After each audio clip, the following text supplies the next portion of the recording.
and told her own fans on camera to start messaging Nike on Instagram until the company gave her a better dress. Nike. Happy to be part of the Nike. But so many things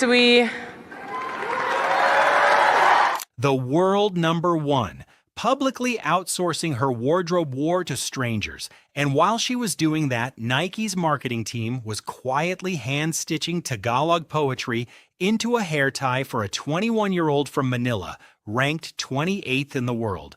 Her name is Eala, and what Nike put in the note attached to that hair tie is the reason the biggest sportswear company on earth is now openly picking sides in a war the world number one did not realize she was losing. If Sabalenka's Nike deal really does expire at the end of this year, does she stick around and wait for the sick 2027 kits she was promised on camera in Riyadh, or does she follow Raducanu straight out the door? 9 days ago, Eala walked off center court after a fourth-round Wimbledon loss to Jasmine Paolini, 4-6, 6-4, 3-6.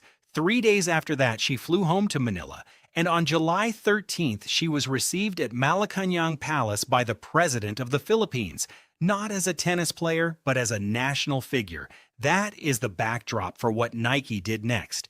Rewind to November 8th, 2025. Post-final press conference in Riyadh.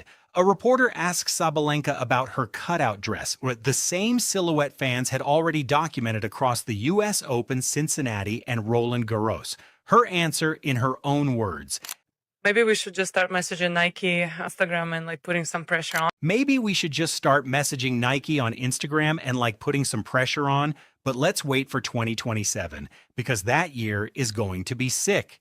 Read that again. The number one ranked woman in tennis, a 3-time Grand Slam champion, telling her audience that her 2026 kits are not special and that she needs them to pressure her own sponsor. That is not a superstar with leverage. That is someone crowdsourcing a fight she cannot win in a boardroom. 6 months later, at Roland Garros, the humiliation deepened. Sabalenka's custom black and red mesh dress showed up on court on the body of an unranked Russian player named Oksana Selekhmetova. Same tournament grounds, same dress, no exclusivity. Sabalenka thought she had a signature. She had a rental, now crossed the ocean to Beaverton, Oregon. February 26th and 27th, 2026. Nike flies Eala, then ranked outside the top 40, to world headquarters, full campus tour, VIP treatment, and then Nike's global account posts a photograph of Eala inside the campus with a caption in Tagalog, "Salamat sa pagbisita." Thank you for visiting. Nike's global marketing arm, the same arm that has not used non-English signage for a tennis player since Naomi Osaka chose to speak Filipino for a 21-year-old. That was February. Rewind to the previous summer, and the pattern gets sharper. July 1st, 2025. Wimbledon Day 2. Eala walks onto center court for her main draw debut against Barbara Krejcikova. In her hair, a custom white Sampaguita, the national flower of the Philippines, engineered to Wimbledon's all-white dress code. Attached to it, a handwritten Nike note. Part of that note reads, "Kung may tinanim, may aanihin," and what you plant, you'll one day reap. A Filipina on the grass courts of history, not just playing for herself, but carrying a nation in full bloom. Read that sentence slowly. That is not a marketing slogan. That is a corporation learning a Filipino proverb in a Filipino language for a Filipino player on the most English lawn in world sport. Every Filipino watching this understood what that note meant before Nike's non-Filipino executives ever did. The world's biggest sportswear brand did not just sign Eala, it studied her country. Compare that to what leaked out of Yahoo Sports in May of this year. An insider report on Nike's tennis roster quoted directly, "Only Naomi Osaka is contractually guaranteed full fashion exclusivity. Everyone else, including Sabalenka, is in a lower tier." Nike, according to the report, plans to extend that top tier by 2027, the same year Sabalenka herself said her kits would finally be sick. She was not complaining without cause. She was telling the truth about her own contract on camera and hoping nobody translated it. Now compress the timeline. November 2025. Sabalenka begs fans to message Nike. February 2026, Nike flies Eala to Oregon and thanks her in Tagalog.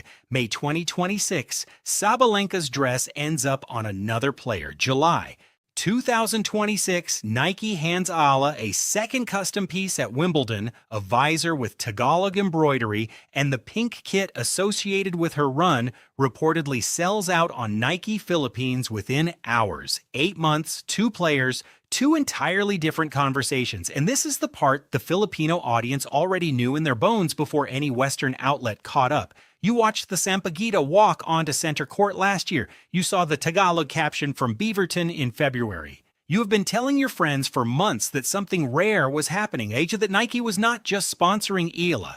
Nike was studying her. The May Insider Report and the July Visor are not the beginning of that story. They are the moment the rest of the world finally read the note you already had memorized. The outlet that broke Sabalenka's 2027 is going to be sick quote, Sports Illustrated's Serve Desk, the same publication whose tennis-style coverage Nike executives read and whose reporting Sabalenka's own management circle monitors, put the situation in one sentence in November of 2025. Their tennis-style desk wrote, quote, Nike tennis is extremely uninspired beyond Osaka. It is a far cry from the effort put in for Rafael Nadal and Serena Williams. Sit with that.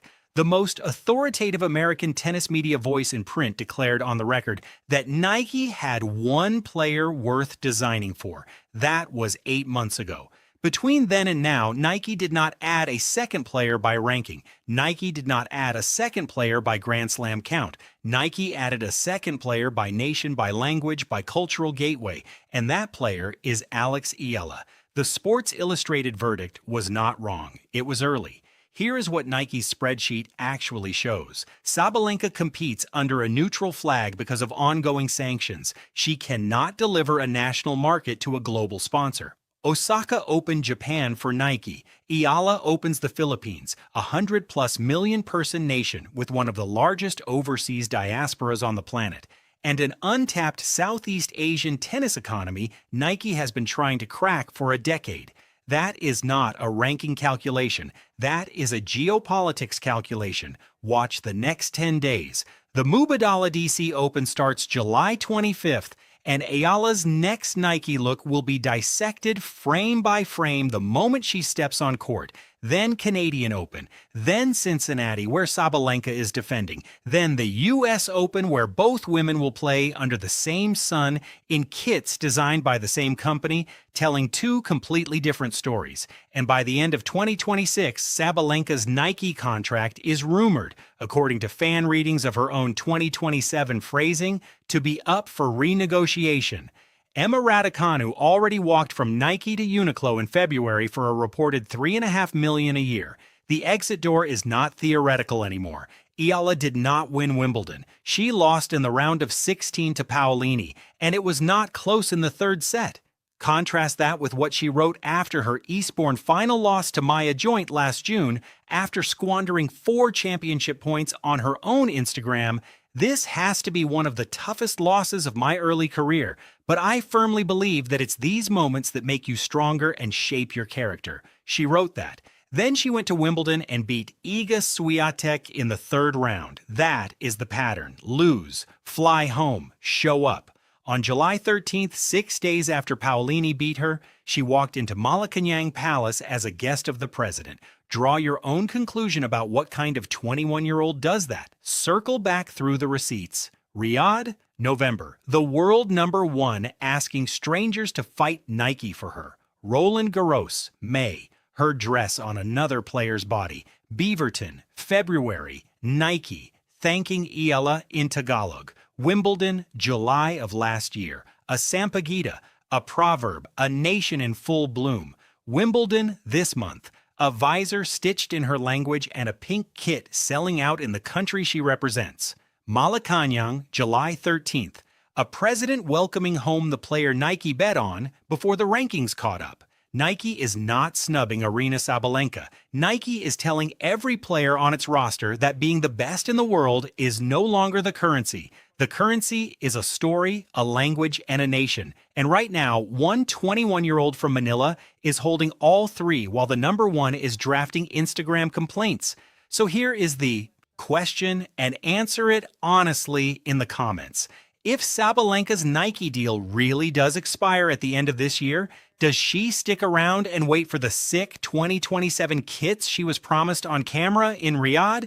Or does she follow Raducanu straight out the door? And be honest with yourself on the second one. If both dresses were hanging in a store tomorrow, are you buying Sabalenka's recycled cutout, or are you buying Eala's Sampaguita pink? Stake your prediction below before DC Open first serve on July 25th. Screenshot it. Come back at the US Open and tell us you called it. Subscribe. So the next chapter, Eala's next Nike look, Sabalenka's next press conference, and whichever